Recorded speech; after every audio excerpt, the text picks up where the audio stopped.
In the name of the Father, the Son, the Holy Spirit. Amen. Core values. Valuable, pero yung core, pinakamahalaga.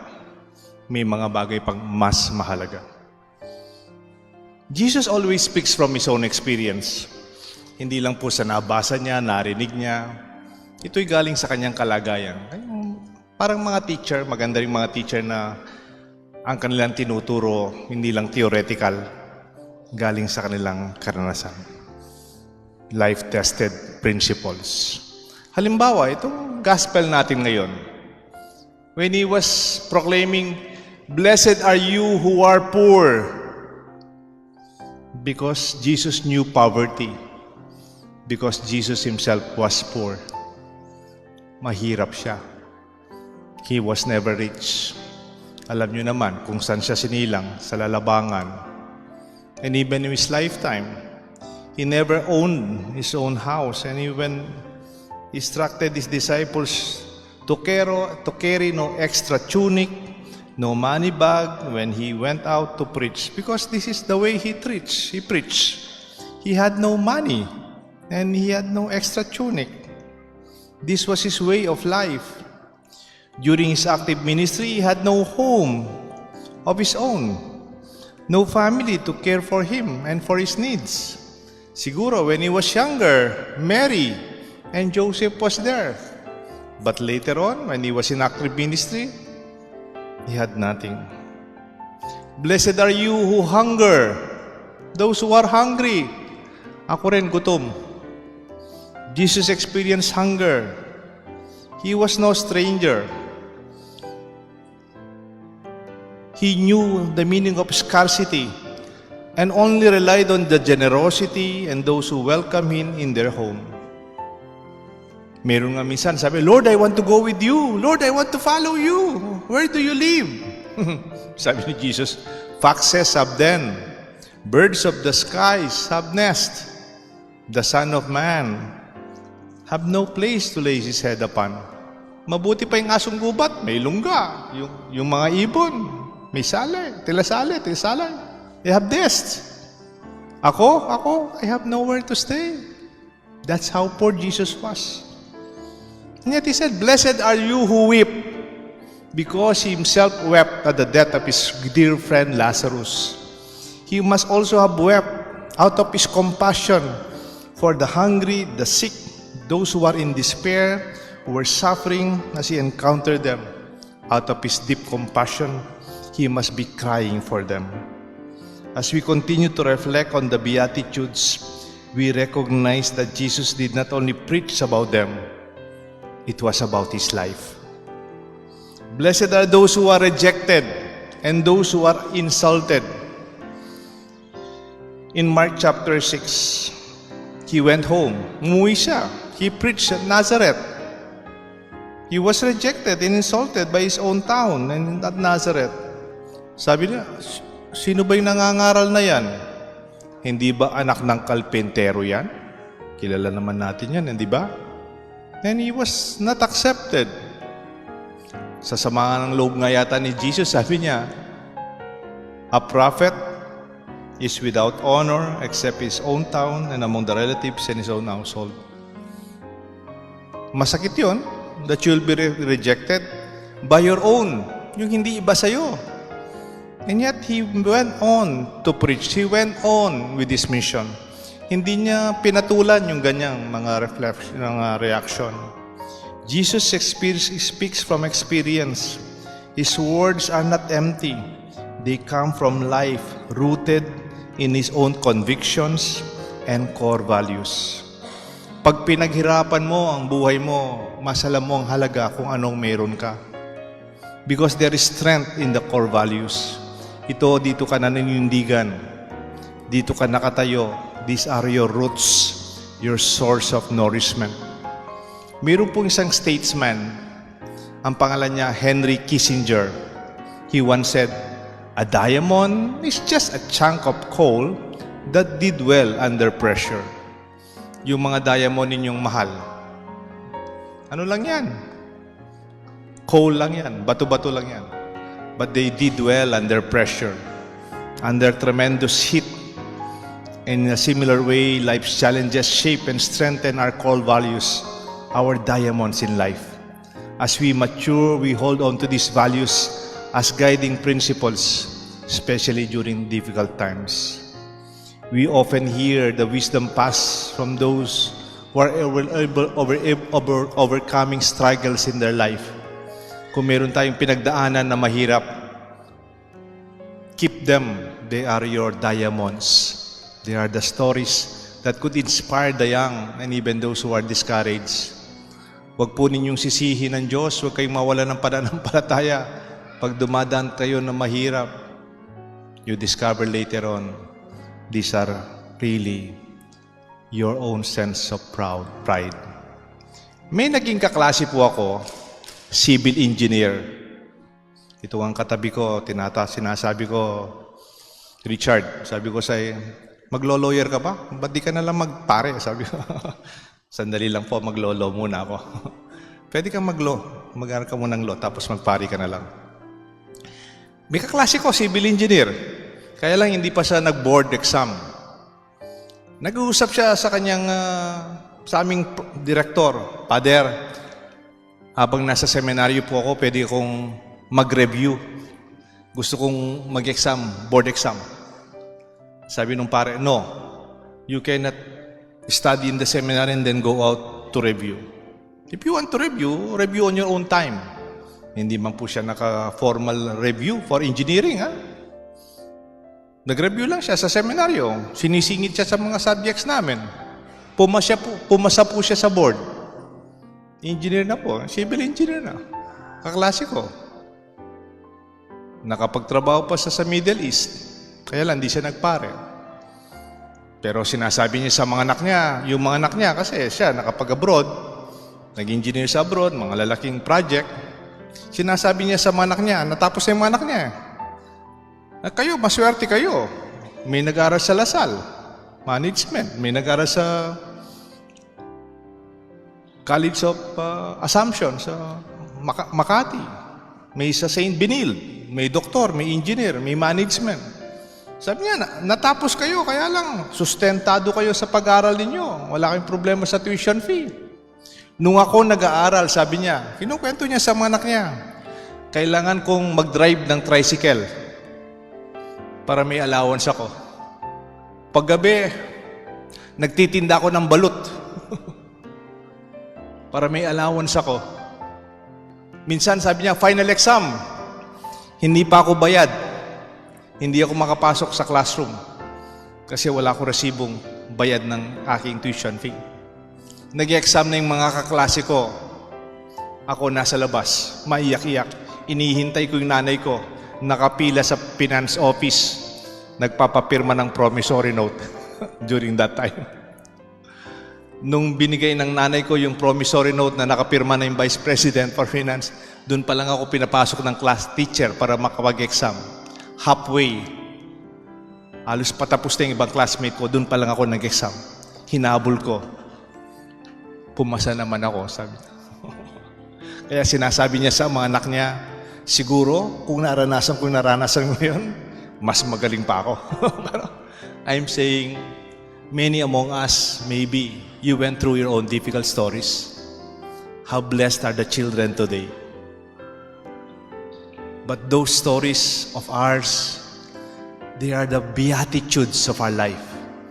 They are our core values. We are because of these experiences. You are stronger and you know what you are saying. The world often values wealth, fame, and success in the material terms. But Jesus offers us a different perspective on what it means to be truly blessed. Even when you are poor, even when you are hungry, even when you are crying, even when you are rejected and isolated, do not give up. Even Jesus went through that. Ako, meron akong pinagdaraan na nakita ko, I believe in them. I just put them together. Sabi nung mga nababasa ko ngayon na naniniwala ko, happiness is the new rich. Ang tunay na mayaman, yung masaya. Pwede ka ng mayaman, marami kang pera sa bangko, nag-away naman kayong mag-asawa, hindi kayong masaya. Kadimandahan kayong magkakapatid, hindi masaya. Yung tunay na mayaman, yung masaya. Hindi yung pera-pera lang. Di ba? They are laughing, they are smiling. Sa Sapang Bato, nakatira po ako sa Sapang Bato. Gabi-gabi, mayroon pong videoke. Swerte-swerte ko, nakakatipid po ako sa sound system. Masaya silang kumakanta. Isn't that wonderful? I'm happy for them. Inner peace is the new success. Pag mapayapang kalooban mo, sarap tulog, success. Pwedeng ikaw na yung presidente, manager, ikaw na yung boss ng isang kumpanya, di ka makatulong sa problema mo. I think that's not success. Masarap tulog, tagumpay. Health is the new wealth. Di ba, Doc? Maraming pasyente si Doc. Kahit ikaw yung pinakamayaman, nasa ICU ka naman. Paano ba yun, Doc?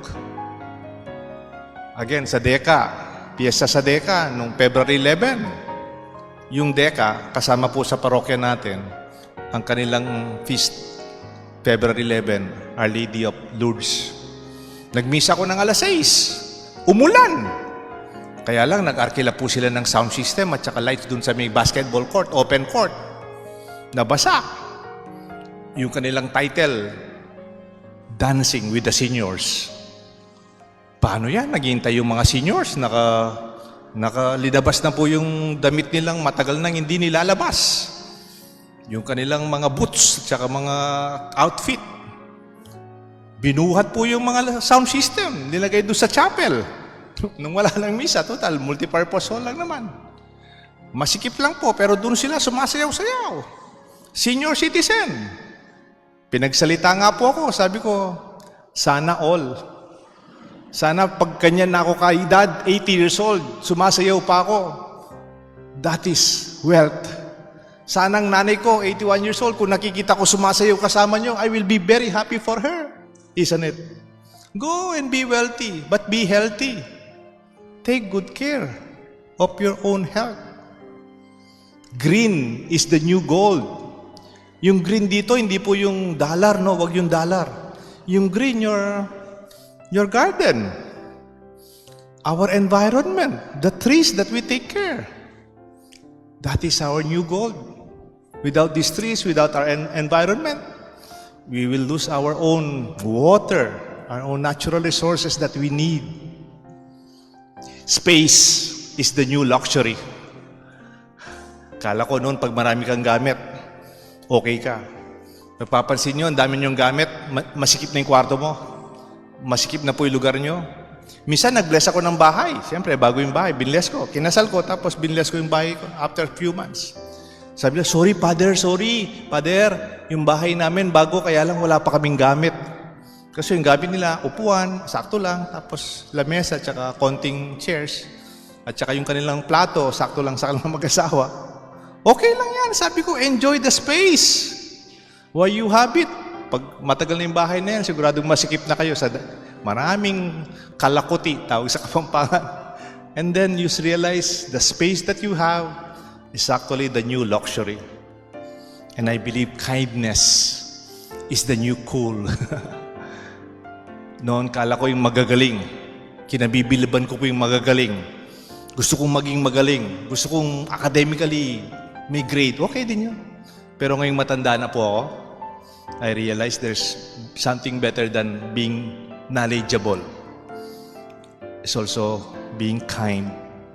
Pwedeng magaling ka, pinapahiya mo naman yung mga hindi magaling. Pwedeng pinakamagaling ka, hindi ka naman mabait. You don't even care for what others. Sabi nga, people do not care how much you know, but they know how much you care. And these are modern day expressions of our new beatitudes. Jesus' core values, alam niya kung ano yung mahalaga. These values shape his real life experiences, his poverty, his own hunger, rejection, and suffering, and compassion for others. The best teachers are those who teach not only from the books, but from the wisdom that share their reality. Minsan may teacher po akong management, business management. Nagbiro po siya. Professor po siya sa business management. Meron siyang doctorate sa business management. Biniro kami. Sabi niya, itong mga kasama kong professor sa ating university. When you become a businessman and you are not successful, you become a professor. Or when you are not successful in management, you just write a book. Nagbibiro lang po siya, pero sometimes there is wisdom into our own experience being shared by others, even our mistakes. Because like roots that are hidden beneath the soil, core values are not meant to be immediately visible. Hindi mo man nakikita, pero ito yung pinaninindigan ng mga tao. Dito sila nakatindig. This is where they stand. They provide grounding, stability, and nourishment. Jesus teaches us to look beyond the surface level success and find strength, inspiration, and motivation in deeper values. Meron po akong kaibigan, ang talagang kaibigan ko yung tatay niya at saka nanay niya. Yung mga parents po niya dati sa charismatic, si Attorney Frank Villanueva at saka si Imang Miding sa Immaculate Charismatic. Yung anak po nila, nakilala ko na rin, nagkaibigan ko na, lalo na ngayon, si Dr. Frankie Villanueva. Siya po yung presidente ng City College of Angeles, CCA. Minsan sabi niya sa akin, Father, yung mga estudyante ko sa public college, they are scholars ng bayan. Marami sa kanila pinapaaral pa ng mga simbahan, mga kamag-anak. Marami sa kanila working students. Kaya dinagdagan ko yung subjects offering after 5 o'clock, after office hours. Kasi po yung mga working student na yan, pag umaga, waiter. Pag gabi, nag-aaral. Pag umaga, nakikipagtrabaho sa mga construction. Sa gabi, nag-aaral. Working students. Pero sabi po niya, pinagmamalaki ko yung mga estudyante kong yan. Walang sense of entitlement. They do not demand too much. They do not ask for what is not due. They respect others. They work hard. Walang sense of entitlement or pride. They are loyal workers. I'm proud of my students. Alam niyo po, nung term na ginamit niya, they are like diamonds in the rough. Ano po yung diamonds in the rough? Yung diamond mo, nasa ano na, di ba? Naka-engaste na sa earrings, o kaya ring, o kaya sa yung necklace. Pero they are already diamonds. Their value is already there. But they are already still in the rough. Nasa dinadaanan pa sila ng maraming pagsubok. Marami po sa atin, when we were younger, we were diamonds in the rough. Do not say no to difficulties and pressure, to the heat and the most difficult experience, because this will bring the best in us. I would like to ask you for our own assignment and reflection. Can you reflect on your own most challenging, painful, difficult experiences? Ano po yung pinagdaanan yung napakabigat? Sana wag yung sisihin ng Diyos. Keep them as your own stories. What lessons did you learn from them? Or what values did you develop because of these struggles? Dahil sa pinagdaanan kong ito, kaya ko na to. Can you compose your own personal modern-day beatitudes based on your own life experience? I'm sure you have your own. Ako, bigyan ko ng konting experience kung beatitude ko. Parati ko sinasabi ito sa homily ko. Nung na-stroke po ako, ilang araw po ako sa ICU. Ang tagal ko po naka-wheelchair. Physical therapy, occupational therapy, language therapy. Hindi ako makapagsalita. Ang schedule ko noon, hindi naman misa, therapy, doctor's appointment. And then, nagbabasa po ako habang nasa hospital po ako.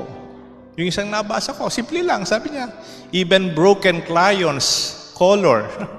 Even broken crayons color. Di ba kung minsan yung crayon napuputol, blue, green, brown, yellow, kahit naputol na yan, the color is still the same. Pareho pa rin. Medyo lumakas po yung loob ko doon. because I'm already broken. And then sabi niya, a broken body is not a broken spirit. Pwedeng may damage na yung katawan mo, pero yung kalooban mo, buo at malakas pa rin. These are my beatitudes.